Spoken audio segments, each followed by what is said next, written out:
تو زیادہ تر بات تو ہوگی ہے میجر اسحاق محمد پہ، ان کی جدوجہد پہ کامریڈ تیمور نے بات کی، دیگر دوستوں نے بات کی. 2-3 باتیں میں کرنا چاہتا ہوں. میجر اسحاق محمد، ان کا تعلق آپ لوگوں کو زیادہ تر کو پتہ ہوگا کہ جلندھر سے تھا، اور وہ جب 4تھی کلاس میں تھے انتہائی ٹیلنٹڈ بچہ تھا، اور 4تھی کلاس سے لے کے گریجویشن تک اسکالرشپ ملی ان کو، کہ انتہائی ٹیلنٹڈ، لائق، ذہین، فطین لڑکا تھا. اور اس کے بعد جب وہ گئے میو کالج، تو وہاں پہ آپ کو پتہ ہے کہ جو میو کالج تھا اس کے پرنسپل ڈاکٹر تاثیر تھے، بہت بڑے دانشور تھے، اور سلمان تاثیر کے والد. اور جو ان کو استاد ملے انگلش کے وہ فیض احمد فیض تھے. اور پھر فیض احمد فیض کو، ڈاکٹر تاثیر کو اور میجر اسحاق محمد کو جو فضل الہی قربان تھے کامریڈ، ان جیسے بڑے مارکسی دانشور ملے، اور وہاں سے انہوں نے مارکسزم سیکھا کہ مارکسزم ہے کیا، کہ غریب کی، محنت کش کی، محکوم کی، مخذوب کی، ان کے حقوق کی جدوجہد کیسے کی جاتی ہے، اس کو سائنسی بنیاد کیسے فراہم کی جاتی ہے.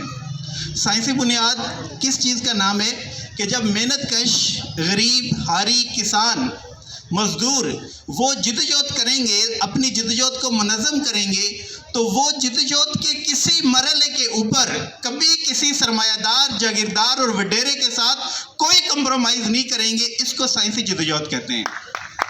اس کے ساتھ ساتھ میں اکثر یہ کہتا رہتا ہوں کہ جب سرمایہ دار اور جاگیردار استحصال کرتا ہے، لوٹ کھسوٹ کرتا ہے، تو وہ یہ نہیں دیکھتا کہ یہ لوگ جو ہے وہ میرے علاقے کے ہیں، میری قوم کے ہیں، ان کے ساتھ لوٹ کھسوٹ نہ کروں، ان کا استحصال نہ کروں، ان کا اور میرا ایک ہی مذہب ہے، تو یہ تو میرے مذہب کے ہیں، تو یہ میرے فرقے کی ہیں، یہ میرے علاقے کی ہیں، یہ میری رنگ نسل کی ہے، ان کا استحصال نہ کروں. بلکہ جب بھی سرمایہ دار، جاگیردار استحصال کرتا ہے تو وہ بلا امتیاز رنگ، نسل، مذہب سب کا استحصال کرتا ہے. اس کے ماننے والے ہیں، اس کے مذہب کو، اس کے رنگ نسل کو مانتے ہیں، لیکن سرمایہ دار بلا امتیاز رنگ، نسل، مذہب سب کا استحصال کرتا ہے. میجر اسحاق محمد نے جو مارکسی شعور حاصل کیا، دیکھیں آج اکثر لوگ ہیں کہ جن کو اپنے حقوق کا شعور ہی نہیں ہے، اور جن لوگوں کو اپنے حقوق کا کچھ شعور ہے، حقوق حاصل کرنے کا میکینزم ان کے پاس نہیں ہے. زیادہ پتہ ہوگا ہمارے یہ حقوق ہیں، ہمارا روٹی ملنی چاہیے، کپڑا ملنا چاہیے، مکان ملنا چاہیے، روزگار ملنا چاہیے، اسی طرح سے ہمیں صحت عامہ کی جو سہولیات ہیں وہ ملنی چاہیے، سیکیورٹی ملنی چاہیے، یہ سارا ان کو پتہ ہوگا. لیکن ہماری روٹی کس کی جیب میں ہے؟ ہم بے روزگار کیوں ہیں؟ ہمارے اوپر ظلم کون کر رہا ہے؟ وہ آئیڈینٹیفائی نہیں کر رہے. جس طرح کامریڈ تیمور کہہ رہے تھے کہ سب سے پہلی چیز جدوجہد میں یہ ہے کہ جو آپ کے مسائل ہیں، ان مسائل کا منبع اور مرکز کیا ہے. جب تک آپ کو یہ نہیں پتہ چلے گا کہ آپ کی روٹی کس کی جیب میں ہے، آپ اپنی روٹی کہاں پہ تلاش کریں گے. جب تک آپ کو یہ نہیں پتہ چلے گا کہ آپ کی سوچ کے اوپر کون قابض ہے، آپ کبھی بھی قبضہ گروپ کے خلاف جدوجہد نہیں کریں گے. جب تک آپ کو یہ نہیں پتہ چلے گا کہ سوسائٹی کے اندر جو غربت ہے، تو غربت کیا اس وجہ سے ہے کہ وسائل یہاں پہ کم ہیں؟ بالکل بھی نہیں، بلکہ جو ہمارے وسائل ہیں اس کے اوپر ایک ٹولہ قابض ہے. اس وقت تک آپ اس ٹولے کے خلاف جدوجہد نہیں کر سکتے. تو سب سے پہلی یہ چیز ہے کہ آپ جب شعور حاصل کرتے ہیں تو آپ کو پتہ چلتا ہے کہ میرے حقوق کیا ہیں، اور میرے حقوق کے اوپر ڈاکہ کس نے ڈالا ہے. جب آپ کو پتہ چلتا ہے کہ ڈاکہ کس نے ڈالا ہے، سرمایہ دار، جاگیردار، وڈیرے نے، خان نے، سامراج نے عالمی سطح کے اوپر، تو اس کے بعد آپ کی جدوجہد صحیح سمت میں شروع ہوتی ہے. اور یہی وہ سوچ ہے کہ میجر اسحاق محمد وہ مزدور کسان پارٹی کے بانی ضرور ہیں، لیکن مزدور کسان پارٹی کے ہی رہنما اور محسن نہیں ہیں، بلکہ اس خطے میں، پوری دنیا میں جتنے بھی مزدور کسان، جتنے بھی محکوم اور جتنے بھی کمزور اور پاورلیس لوگ ہیں، ان سب کا اگر کوئی لیڈر ہے جس نے اپنا خون دیا ان لوگوں کے لیے، جس نے اپنی جان دی ان لوگوں کے لیے، تو وہ میجر اسحاق محمد تھے. مزدور کسان پارٹی کی تو یہ سعادت ہے کہ مزدور کسان پارٹی کو ایک ایسا بانی ملا جس کی جو میجر اسحاق محمد کی طرح کا تھا، جو میجر اسحاق محمد کی طرح صحبتیں برداشت کر کے، جیلیں کاٹ کے، کوڑے کھا کے، اپنے اوپر ٹارچر یہ فورٹ قلعے میں پھینکے، اس کے باوجود بھی اپنی جدوجہد کرنے سے اور ظالم اور سرمایہ دار کے خلاف اس کے سامنے نہیں جھکا. یہ تو وہ کہنے نا کہ اسی اپنی ٹور بنا لیا کہ جی میجر اسحاق محمد ساڑا بھی تعلق ہے. دوسری بات جو سب سے امپورٹنٹ ہے کہ میجر اسحاق محمد کہتے تھے کہ ہمیں اپنے ملک سے بہت پیار ہے. جب بھی وہ کہتے تھے کہ ملک سے پیار ہے تو ملک کس کو کہتے ہیں؟ میجر اسحاق محمد کا بنیادی سوچ یہ تھی کہ ملک سے مراد اس ملک میں رہنے والے لوگ ہیں. جب ہم کہیں گے کہ ہم اپنے وطن سے محبت کریں تو اس کا مطلب کیا ہے؟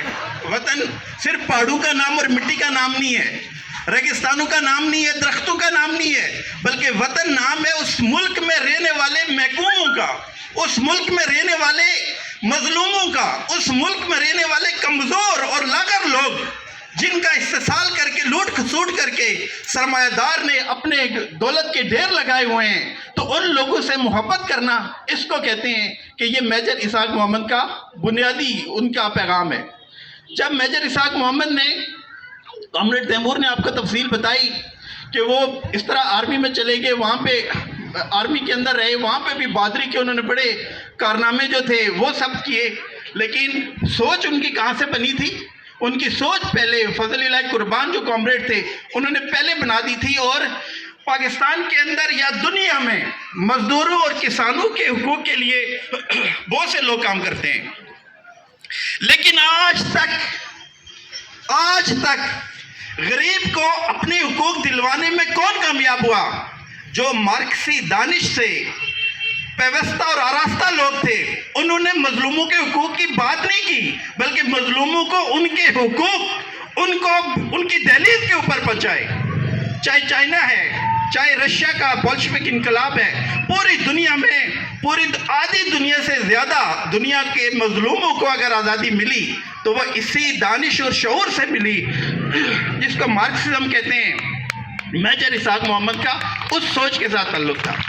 اس کے بعد آپ کو پتا ہوگا کہ حسین شہید سہروردی کی جو عوامی لیگ تھی، میجر اسحاق محمد کا تعلق وہ اس کے ساتھ اس میں شامل ہوئے. لیکن حسین شہید سہروردی کی عوامی لیگ کو انہوں نے کیوں چھوڑا؟ اس لیے چھوڑا کہ یہاں پہ وڈیرے اور غریب دونوں موجود ہیں اور دونوں غریبوں کی بات کرتے ہیں.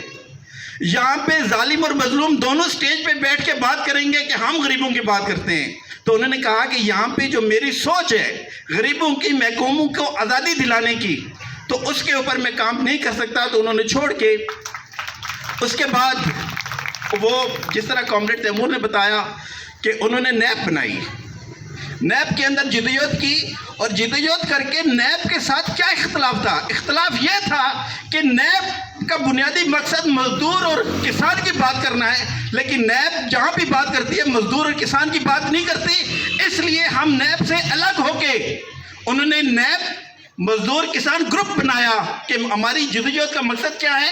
مزدور اور کسان کو حقوق دلانا. جو شخص کسی سرمایہ دار یا فیکٹری مالک کے سامنے اپنی محنت کو بیچتا ہے وہ مزدور ہے، اور جو کسی جاگیردار کے سامنے اپنی محنت بیچتا ہے وہ کسان ہے.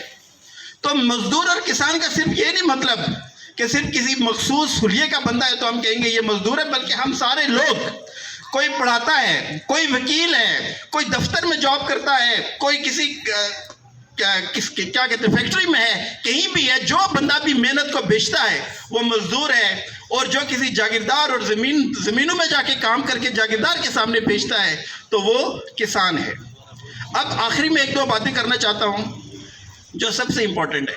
وہ یہ ہے کہ ہمارے اس ملک میں آپ کسی ایک قوم کے لیے کام کریں،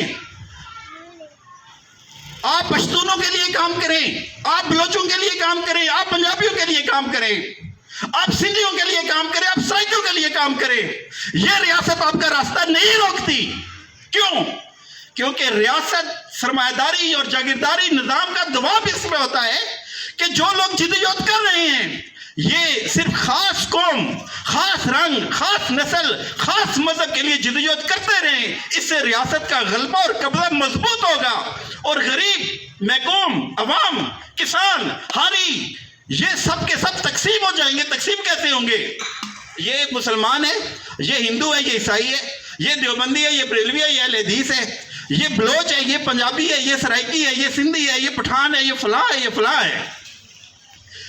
اس سے کبھی بھی آج تک ریاست نے کس بندے کو ختم کیا ہے، کس کو قتل کیا ہے؟ جس نے اپنی قوم کی نیشنلزم کی بات کی ہے. اس ریاست نے کس کو قتل کیا ہے؟ جس نے کسی مذہب کا علم اٹھایا ہے.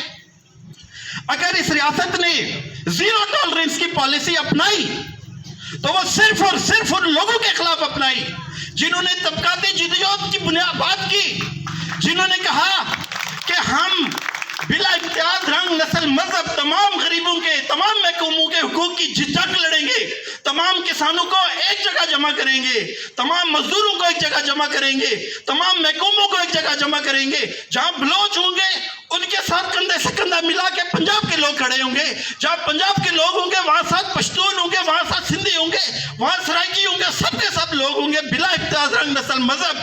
جب یہ سوچ کوئی لیڈر بھی عوام کے سامنے لاتا ہے تو یہ ریاست اس کو ختم کر دیتی ہے. ریاست فوراً اس کے خلاف کھڑی ہو جاتی ہے، چاہے وہ حسن ناصر تھا، چاہے وہ سجاد ظہیر تھا، چاہے فیض احمد فیض تھا، چاہے میجر اسحاق محمد تھا، چاہے فضل الہی قربان تھا، کوئی بندہ بھی تھا جس نے طبقاتی جدوجہد کی بات کی.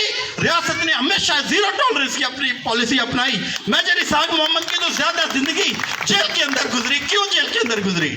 اس لیے جیل کے اندر نہیں گزری کہ انہوں نے کسی ایک قوم کی بات کی، ایک مذہب کی بات کی، ایک فرقے کی بات کی، بلکہ انہوں نے ہمیشہ مظلوموں کی اور محکوموں کی بات کی.